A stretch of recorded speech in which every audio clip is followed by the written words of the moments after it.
So here we have the Volkswagen Tiago on a 71 plate. I'm going to start off by showing you inside the boot, and then we'll hop in and run through some controls on the inside of the car from there.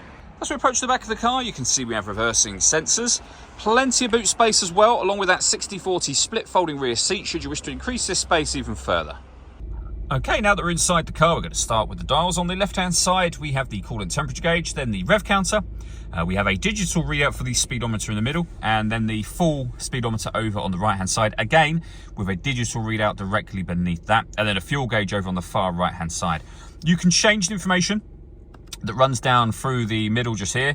So, for example, your trip computer, which will give you that digital readout for the speedometer over on the right-hand side as a more kind of permanent fixture. You can also change through various different menus as well. On top of all of that, up on the screen, you can see the total miles for the car. They are 8,223.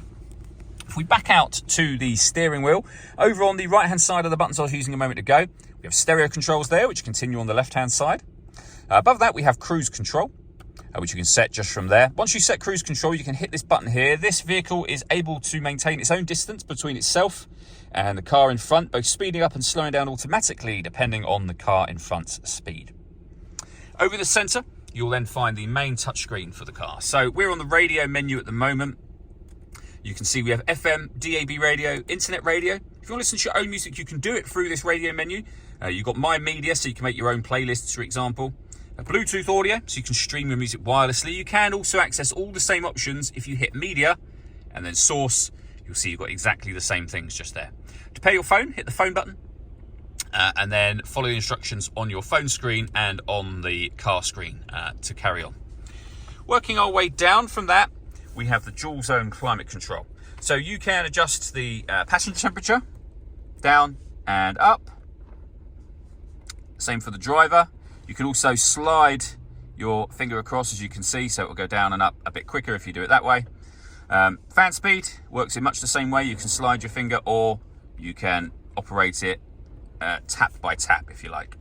Once you've got the temperatures and the fan sorted, you can alter and adjust the direction of the air from here, and then that button will turn your air conditioning on and off again. I say button, this whole thing is touch sensitive. You can recirculate the air that's in the car. That's a great way of heating it up or cooling it down quickly, depending on the temperatures you set. We've got a heated driver's seat and a heated passenger seat as well. Underneath that, we have two USB-C inputs. We have the 6-speed manual gearbox, and then these buttons here. So this one turns off the stop and start. This car is designed to cut out when it's stationary in traffic to save you fuel. That system is off when that orange light shows, as it is at the moment. Below that, we can turn off the parking sensors. Turn them back on and off from here, and that one turns on the autonomous parking. This car is able to park itself.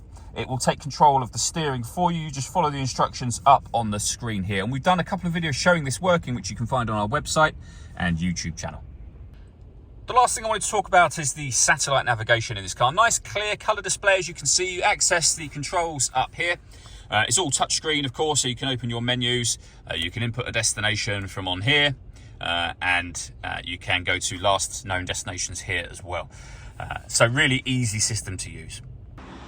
All that leaves me to say is thank you for taking the time to watch this video. If you'd like to come and see the car in person and have a test drive, please feel free to call either of our MJA sites. We'd love to hear from you soon.